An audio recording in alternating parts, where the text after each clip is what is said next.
Ito yung ilalim niya. Dito yung mga gamit. Yan. Excavator. At kung mapapansin nyo dito, dito yung court mga kaibigan. Tapos marami na rin palang kainan dito sa ilalim. Yan, dito yung court oh. Diba? Ganda. Ito yung court sa ilalim ng Kalayaan Bridge mga kaibigan. Bang! Thank you, thank you. Ayan, naayos dito. Karoon dito ng children's park mga kaibigan. Yan, tuwang-tuwa yung mga ano dito, mga kiddo. Woo, ganda oh.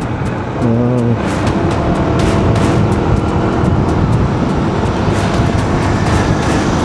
Nagkaroon ng ano dito, buhay. Yan, ang ganda, ang linis mga kaibigan.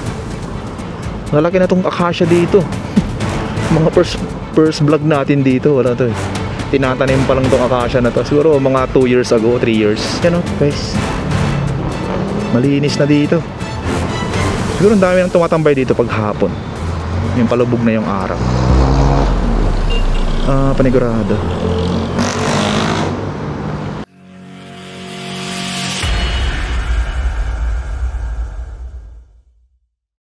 Good morning guys. Hindi tayo ngayon sa may Brixton Street dito sa may Pasig. At ngayong araw ay mag-update tayo dito sa may sira-sira na din yung kalsada dito. Itong ginawang dalawang tulay dito, i-update natin yung EDSA Decongestion Bridge o yung nung panahon pa to ni Pangulong Duterte. Tingnan natin yung sitwasyon kasi tapos na to eh. Tapos may mga ginagawa pa sa mga ilalim niya ng mga landscape. So tingnan natin kung ano na yung status. Ayan, simula dito yung inaayos nila papunta doon, kakaliwa tayo dyan. Nandyan na yung yung mismong tulay ng Kalayaan Bridge. So unahin natin itong Kalayaan Bridge.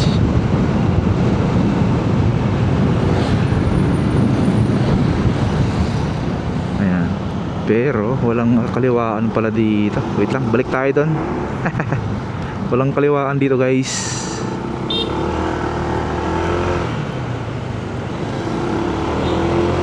Ayan, dito sa may West Capitol Drive. At dito, kita natin dito na maayos na rin pala yung kalsada dito. Nalagyan na ng asfalto. Ayan o, ganda na dito.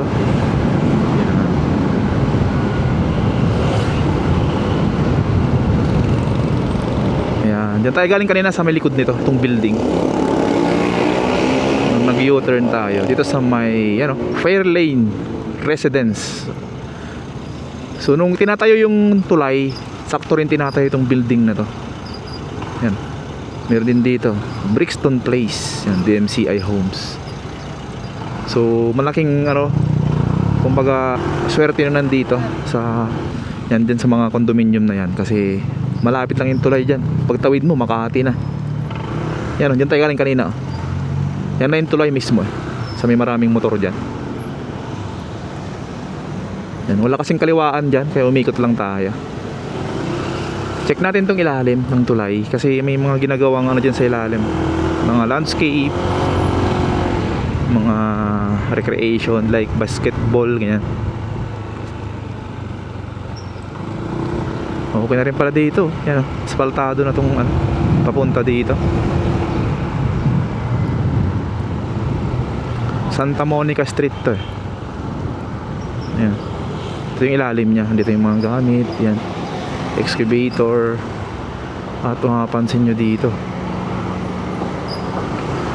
dito yung court mga kaibigan.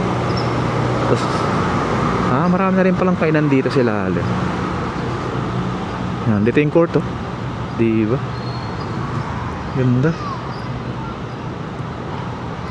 Ito yung court sa ilalim ng Kalayaan Bridge mga kaibigan. Tapos ginagawa pa doon sa may likod ng court doon, sa may malapit sa ilog. Tingnan natin. Parang ongoing yung construction.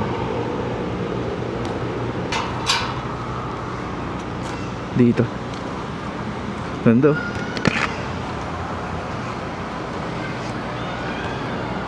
Dito ay naayos to.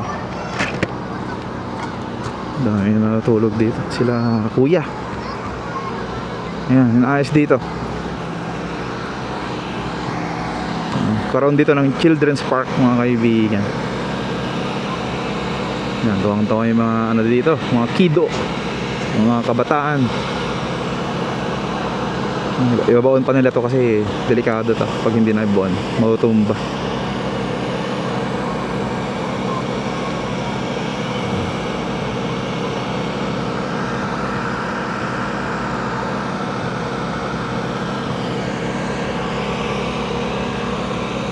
Yes, itong ginagawa si Lala.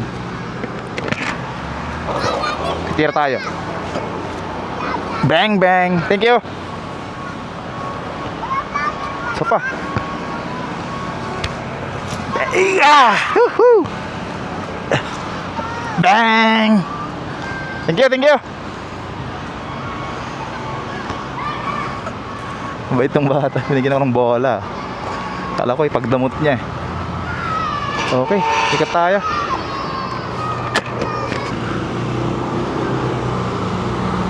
Ayan, ito yung hagdanan niya paakyat. Meron din pala dito, tingnan natin. Ayan, ito yung hagdanan niya paakyat mga kaibigan. Pero ngayon, meron bang umakyat dito? Ito yung paakyat. Ayan, patawid dun sa kabila, papuntang Makati. Ayan siya. Ganito na yung ano niya, sitwasyon.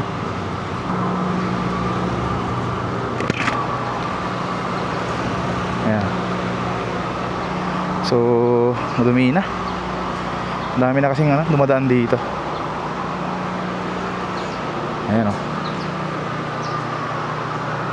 Pwede dito, tsaka pwede rin dito sa kanan. Ayan natin.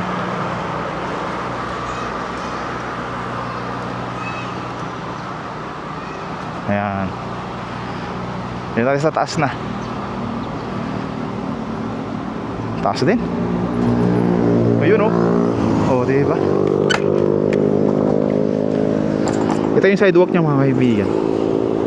Malapad to, mga 2 meters to 3 meters yung sidewalk. Ito yung mga dumadaan. Galing doon kanina sa panggalingan natin. Ayun. Diba? Malinis siya pero ang problema lang yung mga bandal sa gilid. Dami. Yan. Alright, baba tayo. Tayo sa kabila sa may bandang Makati. Let's go.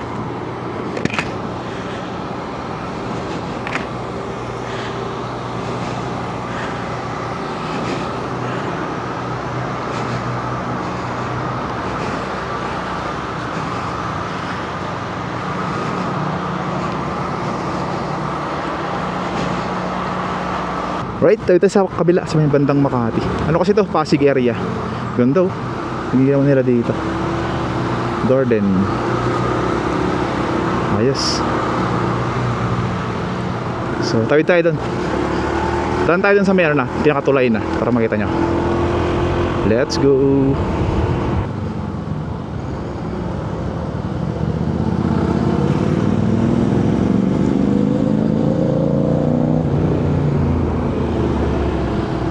Yan, ito na yung papasok sa tulay. Kaliwa tayo dito.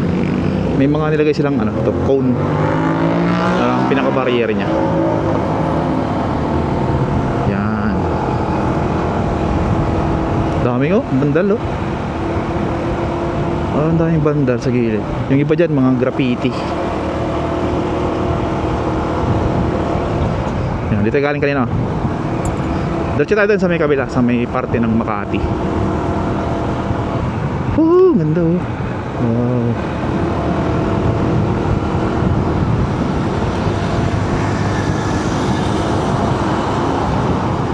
So, may hagdanan dito. Yung tagos nun, dito yun, bababa. Makati na dito. Ikot lang tayo doon sa may unahan para ma-check natin. Daming mga ano dito. Mga bandal. Check din natin yung ano dito, yung mga nakaparking sa gilid. Bawal kasi dito sa may yan, sa bandang kanan. Tingnan natin.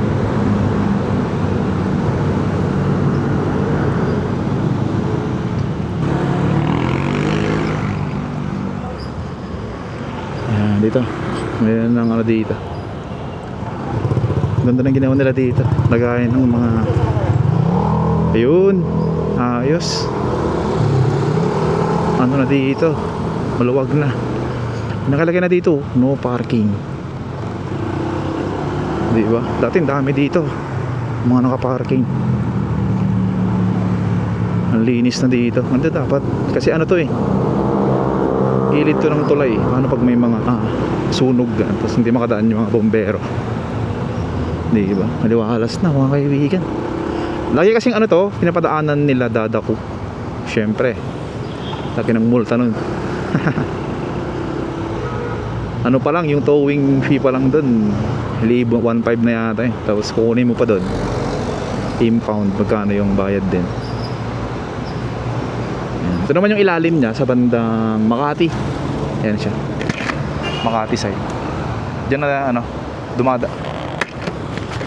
yan, diyan na dumadaan o bumababa yung manggagaling dun sa may Pasig.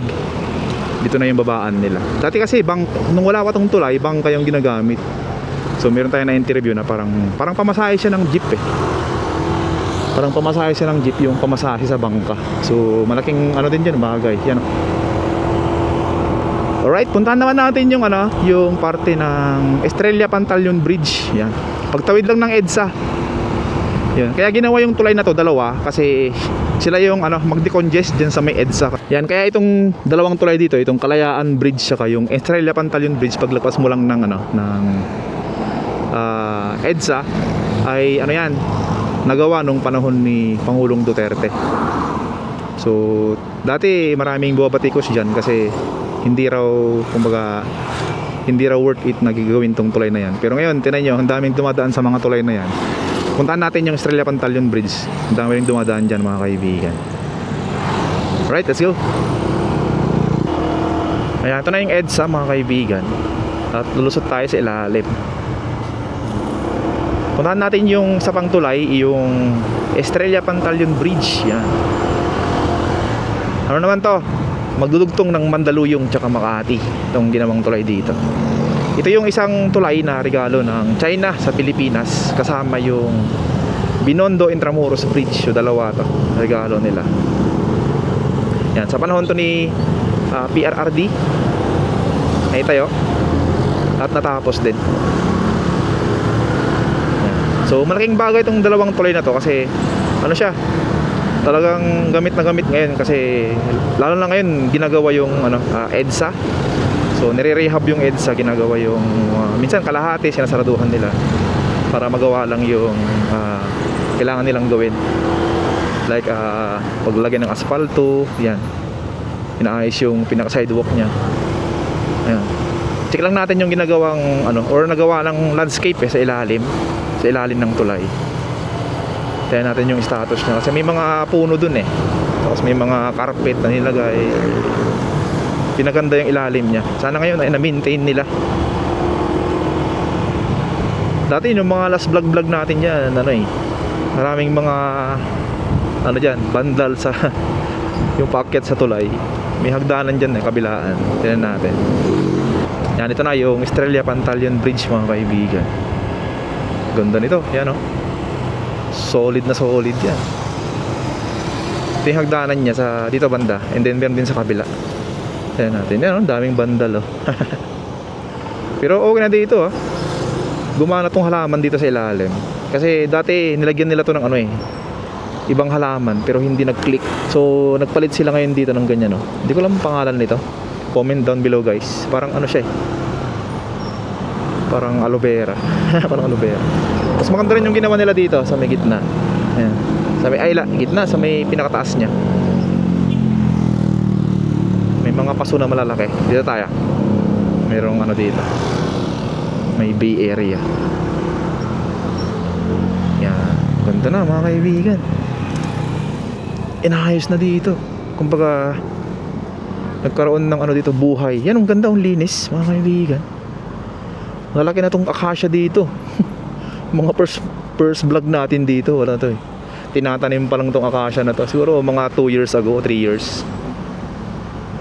Ngayon, ganda na, lalaki na Grabe.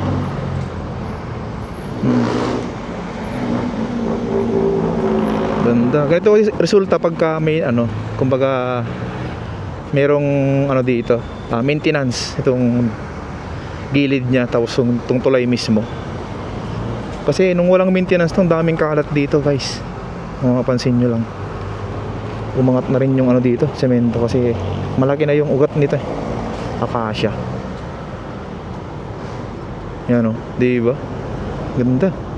May mga bandal nga lang, di na iwasan yan. Daming mga loko-loko dito, mga pasaway, diba? Ito yung mga ano, barge, oh. Naghahatak ng ano, daming mga buhangin, oh. Ito naman yung ferry, Pasig River Ferry. Yan. Pupunta na yan sa ano, Manila. Puntang Escolta. Ito yung Estrella Pantaleon Bridge guys, ganda.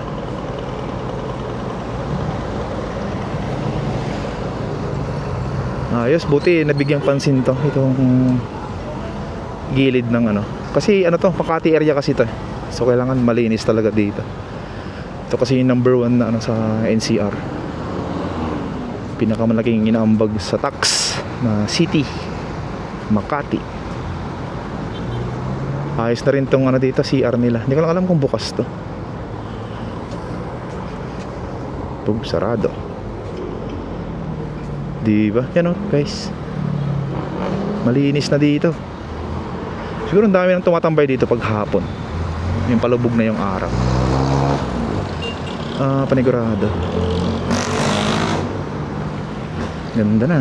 Oh, sarap tumambay dito. Ito, sightseeing ka lang dito, nakatanaw ka lang sa may gilid, tapos kape. Kape. Lalaki na itong mga kasya dito guys. Ayos, thank you sa ano, thank you sa mga namumuno dito. Salamat tayo kay PRRD din, kasi naisip niya to nung panahon niya, nung pangulo siya. Naisip niyang tayuan to ng ano, nagkaroon ng planong tayuan to pati sa kabila sa may Kalayaan Bridge. Ayan siya. Ganda. So yun guys, salamat sa pagsama sa akin hanggang dito. At until next time po, thank you. Ingat tayo lagi mga kaibigan, and God bless po sa ating lahat. Peace out.